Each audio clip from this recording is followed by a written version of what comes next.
Greetings to all. Myself, Dr. Linta Arora, Assistant Professor, Department of Botany, Government PG College Bara, Rajasthan. Today we are going to study about Oscillatoria. बच्चों, Oscillatoria के first video में मैंने आपको Oscillatoria की general morphology, इसका occurrence, thallus structure, इसका cell structure के बारे में डिटेल में बताया था। अब हम इस वीडियो में इसके सेल स्ट्रक्चर के बारे में थोड़ी बहुत स्टडी करेंगे। इसके साथ साथ इसका न्यूट्रिशन, इसका मूवमेंट, इसका रिप्रोडक्शन, ग्रोथ और इसकी इकोनॉमिकली हमारे लिए ये कैसे इम्पोर्टेंट है, इसके बारे में हम डिटेल में स्टडी करेंगे। पिछले वीडियो में मैंने आपको इसकी सिस्टेमेटिक पोजीशन के बारे में बताया था। Kingdom prokaryota, division cyanophyta, class cyanophyceae, order nostocales, family oscillatoriaceae, genus oscillatoria. First video में मैंने आपको अकरेंस ऑफ ऑसिलेटोरिया बताया, thallus structure of oscillatoria and cell structure, लेकिन इसके डायग्राम की हमने स्टडी फर्स्ट वीडियो में नहीं करी है। सेकंड वीडियो में हम इसके डायग्राम की स्टडी, इसका रिप्रोडक्शन, मूवमेंट और ये हमारे लिए इकोनॉमिकली कैसे इम्पोर्टेंट है, इसकी स्टडी करेंगे। ऑसिलेटोरिया लगभग सभी तरह के आवासों में पाया जाता है। गर्म पानी के झरनों में, ठंडे आवास में, पोल्यूटेड वाटर में, फ्रेश वाटर में, सब तरह के आवासों में ये पाया जाता है। ये अनब्रांच्ड फिलामेंटस एल्गा है। इसकी जो एल्गा की सभी सेल्स जो हैं आकार में लगभग एक समान होती हैं, जो कि सेल वॉल और प्रोटोप्लाज्म में इसकी प्रत्येक कोशिका डिफ्रेंशिएट होती है। अब हम आते हैं इसके अल्ट्रा स्ट्रक्चर के बाद हम इसके रिजर्व फूड मटेरियल पे आते हैं। Reserve food material is in the form of cyanophycin starch, lipid, globule and cyanophycin. इसमें रिजर्व फूड मटेरियल, इसमें साइनोफाइसिन स्टार्च, साइनोफाइसिन कण, लिपिड्स, ग्लोब्यूल्स और साइनोफाइसिन के रूप में पाए जाते हैं। The protoplast also contain two type of granules, alpha and beta granules, contain protein and polysaccharides, while three granules have lipids.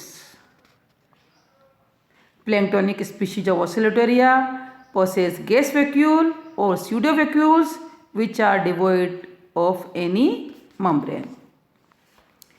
इसकी कीचड़ में पाई जाने वाली प्रजातियां जो होती हैं, इसकी प्लैंक्टोनिक स्पीशीज जो होती हैं, पूत पंख जीवी होती हैं, जो वो उन प्रजातियों में कूड़ रिक्तिकाएँ या गैस रिक्तिकाएँ पाई जाती हैं। It is made up of A number of hexagonal structure called gas vesicle, जो कि हेक्सागोनल स्ट्रक्चर गैस वेसाइकल के रूप में पाई जाती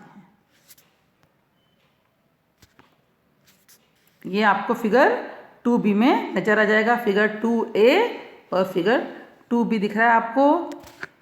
सबसे पहले बाहर आपको फिगर 2a में आपको क्या दिख रही है, सेल वॉल दिख रही है। इसके अंदर जीव द्रव्य दिख रहा है जो कि क्रोमोप्लाज्म और सेंट्रोप्लाज्म में डिफ्रेंशिएट है, और इसमें बहुत सारे थाइलेकाइड के चट्टे दिखाई दे रहे हैं। Cell structure of B part में आप देखेंगे अल्ट्रा स्ट्रक्चर ऑफ सेल। ऊपर क्या था, ए में क्या है, सिंगल सेल है, बी में क्या है, अल्ट्रा स्ट्रक्चर ऑफ सेल।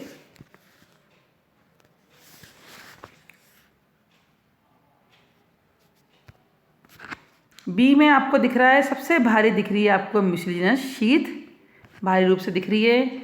इसके बाद आपको सेल वॉल की एक लेयर दिखाई दे रही है। सेल वॉल के नीचे ही आपको प्लाज्मा मेम्ब्रेन दिखाई दे रही है। इसके अंदर जीव द्रव्य दिखाई दे रहा है, जिसमें बहुत सारे बीटा ग्रेन्यूल्स डार्क कलर के दिखाई दे रहे हैं। सिलिंड्रिकल बॉडीज दिख रही हैं आपको, थाइलेकोइड के चट्टे दिखाई दे रहे हैं। कार्बोक्सिसोम्स दिखाई दे रहे हैं बच्चों। फिर इसके बाद राइबोसोम्स, इसके बहुत सारे इसमें दिख रहे हैं आपको। अल्फा ग्रेन्यूल्स भी नज़र आ रहे हैं। न्यूक्लियोप्लाज्म जो सेंटर में है वो नज़र आ रहा है आपको। इसमें गैस वैक्यूल्स दिख रही है आपको, जो कि बहुत सारी आपस में गुदी हुई सी अवस्था में पाई जाती हैं। फोटोसिंथेटिक लैमेली हैं इसमें। डेवलपिंग सेप्टम दिखाई दे रहे हैं। स्ट्रक्चरल ग्रेन्यूल्स भी दिख रहे हैं और लोकल थिकनिंग दे रही है। न्यूक्लियोप्लाज्म में आपको क्रोमेटिन के थ्रेड नज़र आ रहे हैं आपको बच्चों। द ट्राइक्रोम शो पोलरिटी, इसके ट्राइक्रोम जो हैं वो पोलरिटी को शो करते हैं।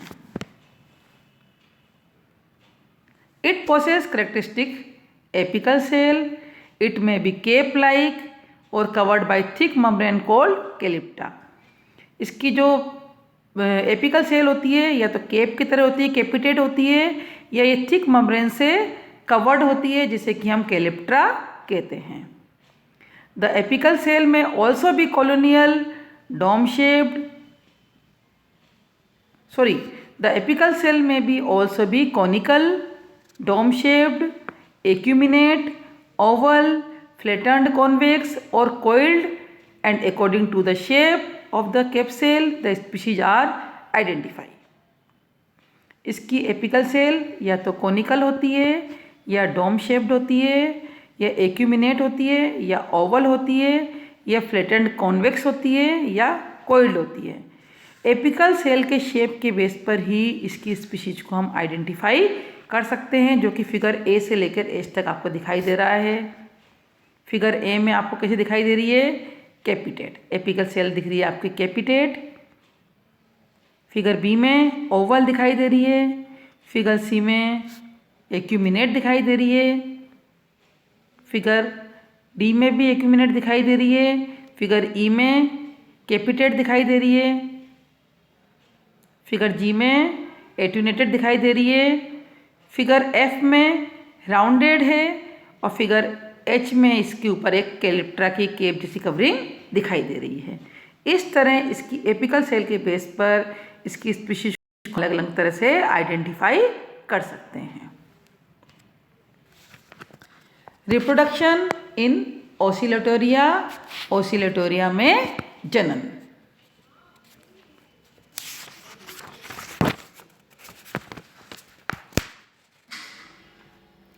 Oscillatoria reproduce only by vegetative method. Oscillatoria में केवल सरल कायिक जनन ही पाया जाता है। इसमें लैंगिक जनन व अलैंगिक जनन का पूर्णतः अभाव होता है।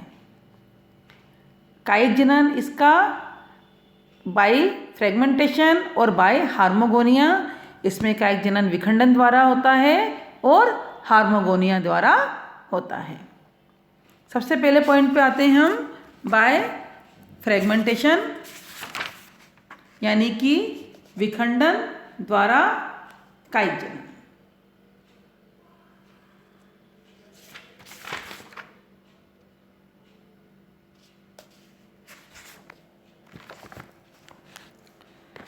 It occurs due to accidental breakage of the filament, biting of some insect or animals. Filament divided into small pieces or fragments. Each of these fragments is capable of developing into new individual. यदा कदा trichome यांत्रिक क्षति द्वारा या accidentally breakage हो जाता है filament, या बाइटिंग ऑफ सम इंसेक्ट, कीड़ों के काटने से, या एनिमल्स के द्वारा फिलामेंट छोटे छोटे टुकड़ों में खंडित हो जाता है, 2 से अधिक टुकड़ों में टूट जाता है। वे प्रत्येक टुकड़े की कोशिकाएं जो होती हैं विभाजन द्वारा नए ट्राइक्रोम का, नए इंडिविजुअल का विकास करती हैं। सेकंड है बाय हार्मोगोनिया, हार्मोगोनिया द्वारा कायिक जनन। हार्मोगोनिया और हार्मोगोन are short segment of trichome which consist few cells. Harmogone are formed due to formation of separation discs. These discs are mucilaginous, pad-like and biconcave in shape. These are formed by death of one or more cells of the filament. These mucilage filled dead cells are also called necridia. अनुकूल वृद्धि काल में trichome की कुछ कोशिकाएं किसी किसी स्थान पर मृत हो जाती हैं तथा इनका जीवद्रव्य म्यूसिलेज में परिवर्तित हो जाता है। म्यूसिलेज से भरी हुई इन मृत कोशिकाओं को मृत कोशिका या नेक्रिडिया कहते हैं। संलग्न कोशिकाओं की अनुपस्थितियों के दबाव के कारण नेक्रिडिया द्विअवतल संरचना के रूप में प्रदर्शित होती है, बाइकॉनकेव स्ट्रक्चर के रूप में दिखाई देती है तथा ये पृथक्करण चक्रिका के रूप में कार्य करती है, एक सेपरेशन डिस्क के रूप में कार्य करती है। इन मृत कोशिकाओं की स्फीत क्षमता समाप्त हो जाती है, इसकी टर्बिडिटी जो होती है वो समाप्त हो जाती है। अतः नेक्रिडिया में उपस्थित म्यूसिलेज के फूलने से तंतु इन कमजोर बिंदुओं से टूट जाता है एवं ट्राइकोमा इसका जो है अनेक प्रकार के खंडों में या हार्मोगोनिया में बढ़ जाता है।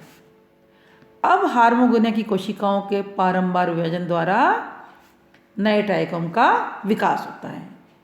क्या होता है? हार्मोगोनिया कोशिकाओं के बारंबार विभाजन द्वारा नए ट्राइकोम का विकास होता है।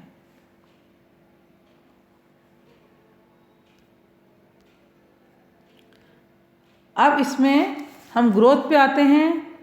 ओसिलोटोरिया ट्राइकोम की अग्रस्थ व अंतर्वेशी दोनों प्रकार की कोशिकाओं में अनुपस्थित विभाजन के द्वारा इसकी लंबाई में वृद्धि होती है। वे अनेक कोशिकाएं जो इसकी होती हैं वो एक साथ विभाजित होती हैं।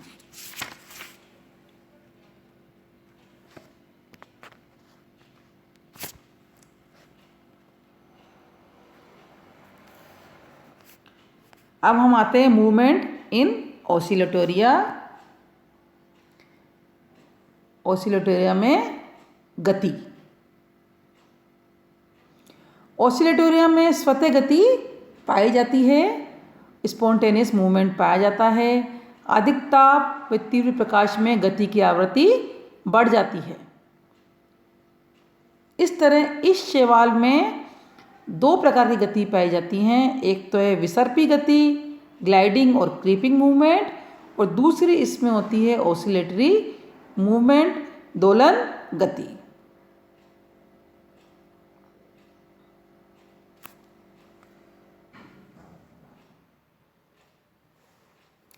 The name oscillatoria, oscillate means to swing, दोलन करना।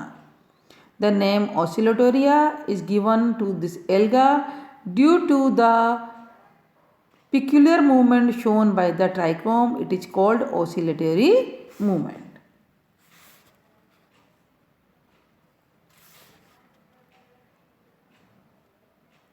ओसिलोटोरिया के तंतु में घड़ी के पेंडुलम के समान अक्ष के दाएं और बाएं ओर दोलन गति होती है, ओसिलेशन होता है। इसीलिए इस शैवाल का नाम ओसिलोटोरिया रखा गया। ओसिलोटोरिया के तंतु घड़ी के दोलक की तरह पेंडुलम के समान अक्ष के बाईं और दाईं ओर दोलन गति करते हैं। इस प्रकार की गति ओसिलोटोरिया का लाक्षणिक गुण है। इसी आधार पर इस शैवाल का नाम ओसिलोटोरिया रखा गया।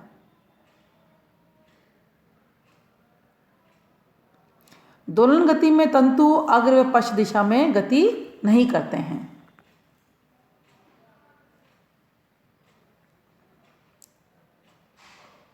These are the jerky pendulum-like movement of the apical region of the trichome.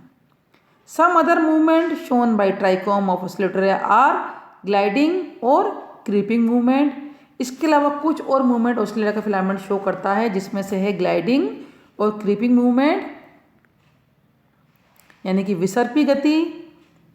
The trichome moves forward and backward along its axis. इसमें क्या होता है, जब तंतु किसी ठोस अधोस्तर पर बिना किसी दृश्य अंगों की सहायता से आवृत्ति गति करते हैं, रिदमिक मूवमेंट करते हैं, इससे हम विसर्पी गति कहते हैं। ये गति तंतु के अनुदैर्ध्य अक्ष की दिशा में होती है, लॉन्गिट्यूडिनल एक्सिस की दिशा में होती है। इस प्रकार की गति से तंतु के आकार में विशेष परिवर्तन नहीं होता है। कुछ जातियों में विसर्पी गति के साथ साथ घूर्णन भी करते हैं। नेक्स्ट है bending movement. The tip of the trichome show bending.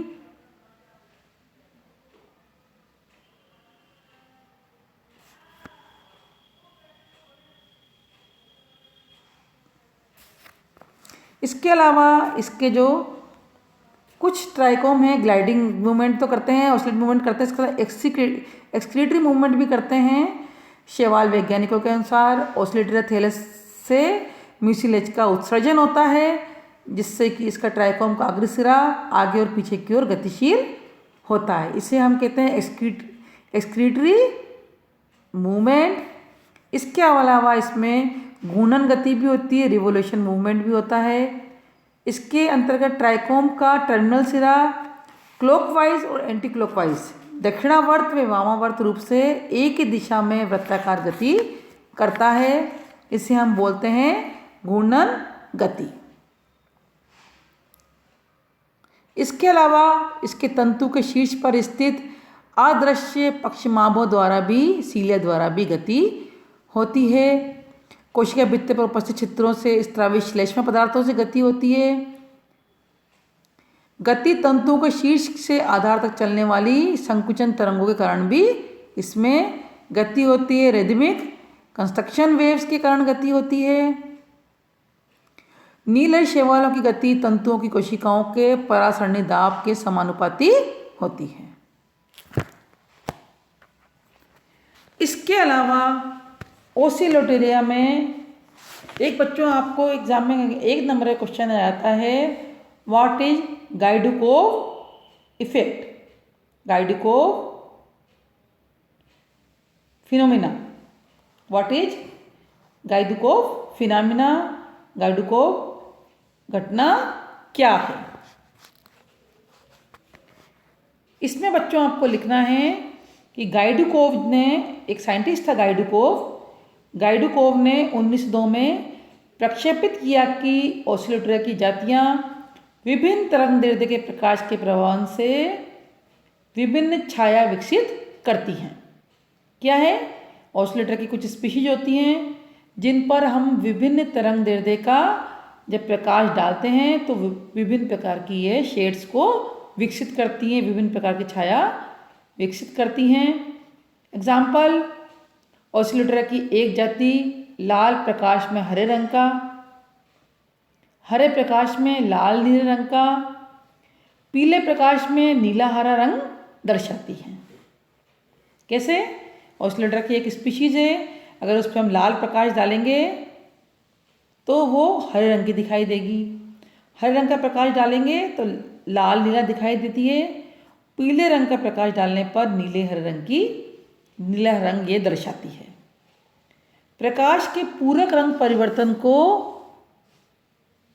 ये समर्थ वर्णिक अनुकूलन या गाइडुकोव घटना कहलाती है। इसे हम क्या कहते हैं, प्रकाश में इसका जो रंग चेंज होता है, जैसे ग्रीड का रंग चेंज होता रहता है प्लांट्स के अनुसार, इसी तरह इसमें विभिन्न प्रकाश में इसका रंग चेंज होता है। तो इस घटना को क्या बोलते हैं, गाइडुकोव घटना या गाइडुकोव फिनोमिना कहते हैं। ये अनुकूलन शैवाल के लिए लाभदायक है क्योंकि इससे शैवाल प्रकाश संश्लेषण के लिए प्राप्त प्रकाश को अधिकतम अवशोषित करने में समर्थ होती है। तो ये 1 नंबर का क्वेश्चन बच्चों गाइडुकोव इफेक्ट एग्जाम में आ जाता है। अब ये आपको मूवमेंट दिखाई दे रही है, oscillatory movement and gliding movement.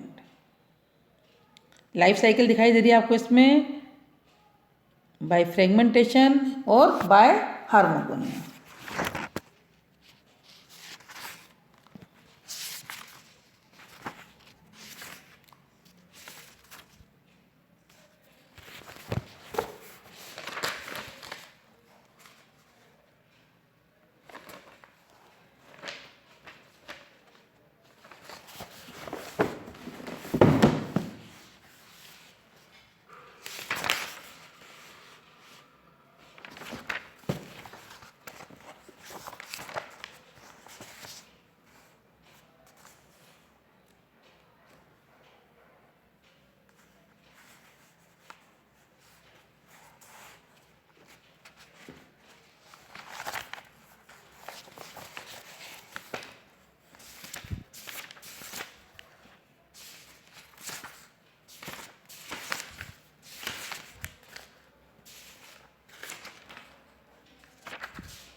अब हम आते हैं economic importance of oscillatoria. Oscillatoria का आर्थिक महत्व। Oscillatoria and few other cyanobacteria can be use as pollution indicator. Oscillatoria वे इसके कुछ दूसरे साइनोबैक्टीरिया पोल्यूशन इंडिकेटर के रूप में भी काम आते हैं।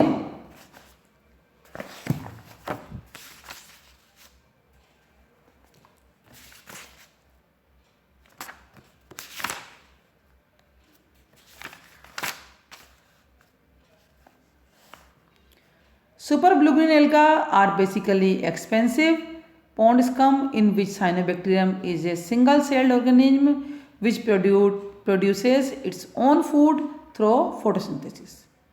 और इसके अलावा ये भोजन श्रृंखला में ये प्राइमरी प्रोड्यूसर के रूप में भी अपनी भूमिका निभाते हैं, यानी कि जो भी भोजन श्रृंखला है उसमें प्राइमरी प्रोड्यूसर के रूप में ये कार्य करते हैं। थैंक यू सो मच बच्चों, धन्यवाद बच्चों। ये दोनों वीडियो पार्ट 1 व पार्ट 2 आप ध्यान से स्टडी कर लीजिएगा।